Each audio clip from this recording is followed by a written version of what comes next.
ગુજરાત શિક્ષણ વિભાગને શર્મસાર કરતી રાજકોટ જિલ્લા કક્ષાએ સરકારી શાળાઓમાં ચાલતી લાલિયાવાડી। રાજકોટ જેતપુર તાલુકાના અમરનગર ગામે શ્રી સરકારી ઉચ્ચતર માધ્યમિક શાળામાં શિક્ષિકાઓ અને વિદ્યાર્થીઓ પ્રત્યે આચાર્યનું હિટલર શાસન।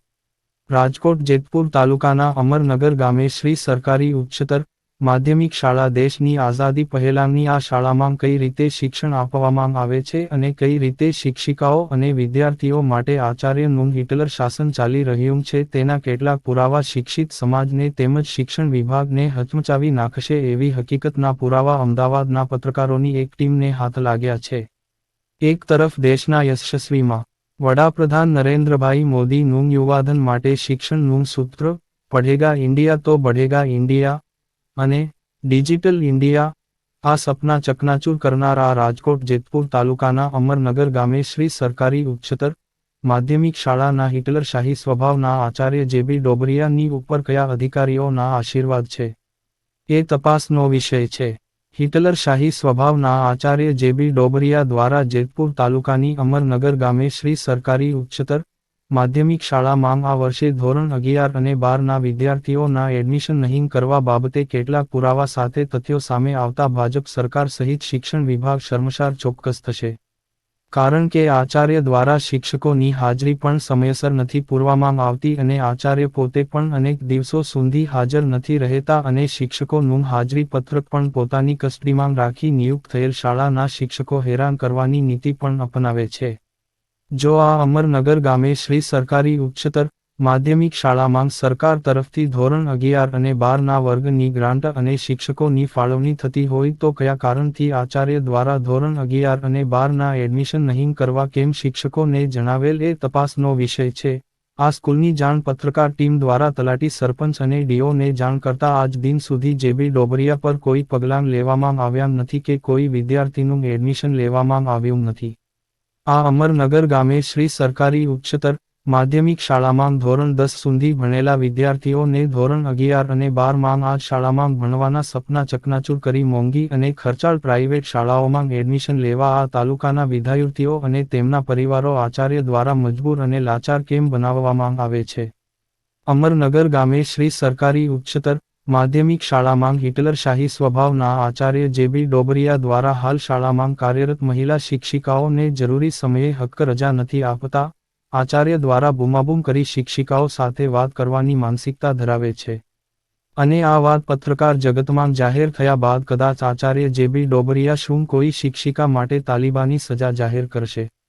હિટલર શાસકની શાળાનું આ સમગ્ર પ્રકરણ અમદાવાદના પત્રકારોની એક ટીમને જાણ થતાં અમદાવાદથી આવેલ પત્રકારોની ટીમ દ્વારા તારીખ 18 જુલાઈ 2024ના રોજ રાજકોટના ડીઓ જિલ્લા શિક્ષણ વિભાગના અધિકારીને રૂબરૂ મુલાકાત કરી સમગ્ર હકીકત જણાવેલ ત્યારે ડીઓ અમારા ધ્યાને આવી કોઈ વાત ધ્યાને નથી આવેલ એવો ઉડાઉ જવાબ આપી પત્રકારોની આ શાળા અને શિક્ષિકાઓના હિતની વાતને શરમજનક રીતે અવગણના કરી હતી। એ પણ આગળ જોવાનું એ રહે છે કે આ હિટલર સ્વભાવના તાનાશાહી આચાર્યના શાસનમાંથી વિદ્યાર્થીઓને અને શિક્ષકોને ક્યારે મુક્તિ મળે છે અને ગુજરાતનું શિક્ષણ વિભાગ ડીઓ આચાર્ય વિરુદ્ધ કોઈ નક્કર કામગીરી કરે છે કે કેમ એ જોવું રહ્યું।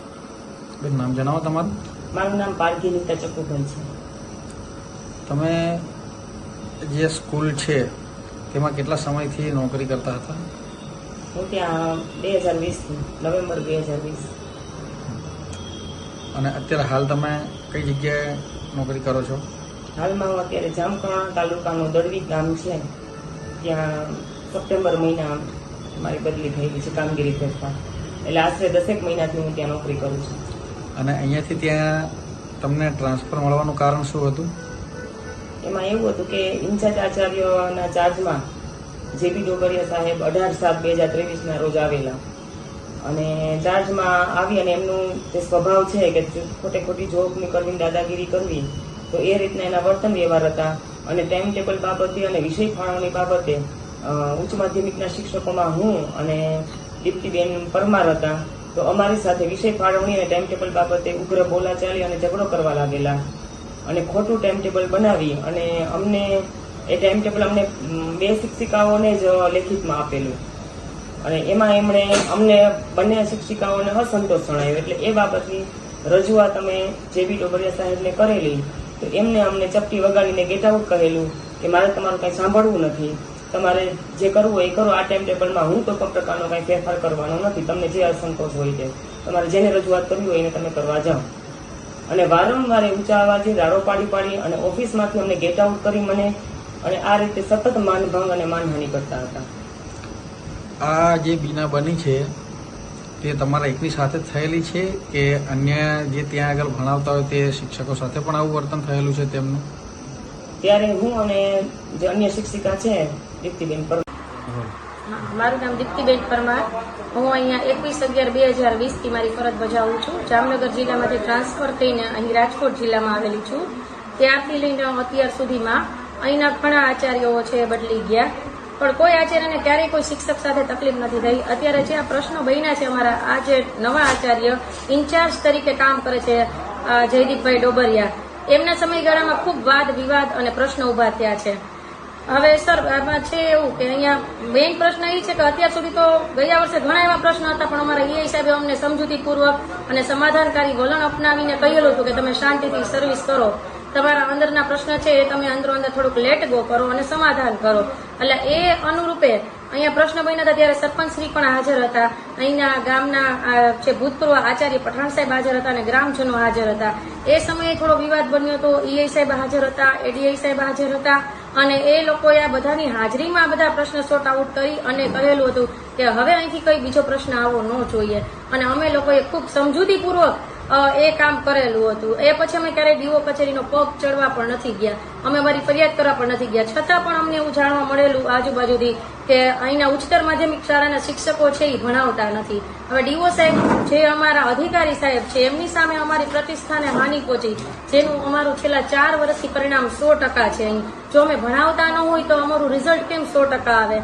આ સરકારી શાળાઓ છે, અહીંના ગરીબ વિદ્યાર્થીના જે મા બાપના વિદ્યાર્થીઓ જે છે એ ટ્યુશન પણ રખાવી નથી શકતા. તો સર અમારી અહીંયા જવાબદારી 100% ની 150% થાય છે કે અમારા બાળકો માત્ર ને માત્ર અમારા શિક્ષકો ઉપર જ આધાર રાખી અને અહીંયા અભ્યાસ કરે છે અને એમના વાલીઓ અમને અહીંયા સોંપે છે ખૂબ જવાબદારી અને વિશ્વાસપૂર્વક કે તમે અભ્યાસ કરો. સાહેબ અમે ખૂબ ખંત, મહેનત અને નૈતિકતાથી અહીંયા કાર્ય કરીએ છીએ. આ કોઈ મારી કોઈ ગર્વ કરવાની વાત નથી, પણ એઝ એ ટીચર જે મારી નિષ્ઠા છે, નૈતિકતા છે, એવું મારા વિદ્યાર્થીઓમાં આપું છું અને એ વિદ્યાર્થીઓ જ અમારું ગર્વ છે. અને આમ છતાં સર અમારી આવી વાતો કરવામાં આવે ત્યારે અમને પણ થોડું ખૂબ દુઃખ થાય છે કે ખોટી રીતે માનહાનિ થાય એ વસ્તુ તો યોગ્ય નથી સાહેબ. છતાં પણ અમે અમારા ઈઆઈ સાહેબનો જે છે સમજાવટથી અમે લોકોએ કંઈ આગળ નહોતા વધ્યા કે ચલો આપણે સહન કરીએ, ચલો જ્યાં સુધી. પણ સાહેબ આ વખતે જયારે 11માનું એડમિશનમાં આ પ્રશ્ન બને છે, વાલીઓ આવે છે, વિદ્યાર્થીઓ આવે છે અને મને કહેવામાં આવે છે કે તમે 9મા ધોરણે એડમિશન લઈ લો બેન, દીકરીને એડમિશન આપો. ત્યારે હું સાહેબને કહું છું, સાહેબ તમારા 11મા ધોરણની દીકરીને તમે શું કામ એડમિશન નથી આપતા? એમને શું કામ બહાર જવું પડે? મારા છોકરાઓને શું કામ બહાર જવું પડે? અહીંયા સ્કૂલ છે અમારી, સરસ રિનોવેશન થઈ ગઈ છે, સ્માર્ટ ક્લાસ છે, ગવર્મેન્ટ આટલું પ્રોત્સાહન આપે છે, પ્રવેશ ઉત્સવ ઉજવે છે બાળકોને શાળામાં લઈ આવવા માટે. તો અહીં અમારા શાળામાં અમારા જ વિદ્યાર્થીઓ સાહેબ શું કામ ન ભણે? એમની જગ્યાએ સાહેબ છે કલાક ઓફિસમાં વિદ્યાર્થીઓને અને વાલીઓને બોલાવે છે અને જે સર્ટિફિકેટ મારી પાસે વિદ્યાર્થીઓના આવેલા છે જે સાહેબ હાજર નથી હોતા, જે એમની ઓડીનું કહી અને પોતે બહાર હોય છે અને એ સમય દરમિયાન વિદ્યાર્થીઓ 11માના એડમિશન માટે મારી પાસે આવે છે. તો એ સર્ટિફિકેટ મારા પાસે હોવા છતાં સાહેબ એમ કે છે કે બેન હું આવું ને તો જ તમારે એડમિશન 11મા ધોરણમાં, માત્ર 11મા ધોરણની જ વાત કરે છે સાહેબ. તો આ એડમિશન બધાને શું કામ ન લાગુ પડે 9મા 10મામાં? એમ આ જે સરકારી સ્કૂલ છે આપના ગામમાં, તો કેટલા ધોરણથી કેટલા ધોરણ સુધીના વર્ગો અહીંયા ચલાવવામાં આવે છે સરકાર શ્રી દ્વારા? સર અહીંયા 9, 10 અને 11 ને 12 4 વર્ગ ચાલે છે અને અમે અહીંયા 4 શિક્ષકો છીએ. અત્યારે કેટલા વર્ગ ચાલુ છે? અત્યારે 9 અને 10 2 વર્ગ જ ચાલુ છે. ના 11, 12 નહીં. 11, 12 માટે હું ખૂબ પ્રયત્ન કરું છું કે મારા વિદ્યાર્થીઓ અહીંયા 12મા ધોરણની પહેલી દીકરી હતી, એમને અહીંયા નિયમિત લેવું હતું. મેં એમને ગાઈડન્સ આપ્યું, માર્ગદર્શન આપ્યું કે દીકા તું અહીંયા આવી જા બેટા, અહીંયા તારે બસની વ્યવસ્થા છે ને તું નિયમિત ભણ તો તને આ બધી યોજનાનો લાભ મળે. તો એમને પણ સાહેબે ફોને ટેલિફોનિક જાણ કરી દીધી કે તારું ખાનગીમાં એડમિશન કરાવી દઈશ એમ. તો સર શા માટે? ખાનગી એમની પોતાની સ્કૂલ છે? ના, એટલે GSOS ખાનગી ડાયરેક્ટ 12માની પરીક્ષા દેવા માટે. હા, અહીંયા મેં સર હું ગયા વખતે 10 અને 12 બેની વર્ક ટીચર હતી. 2 વર્ગ મારી પાસે હતો. 2 વર્ગ સંભાળતા? હા, 2 વર્ગ સંભાળતા. તમારા નીતાબેનને એક સંખ્યાનો પ્રશ્ન હતો, એ રીતે પ્રશ્ન ઉભો કરી અને એમની ટ્રાન્સફર છે ને દળવી કરવામાં આવી અને છેલ્લે હું એક જ હતી સાહેબ, બરોબર. તો લાસ્ટમાં 11, 12માં એમાં હું એક હતી. હું 9, 10 અને 12 અમે ત્રણ જે ધોરણ છે એ મેનેજ કરતા હતા.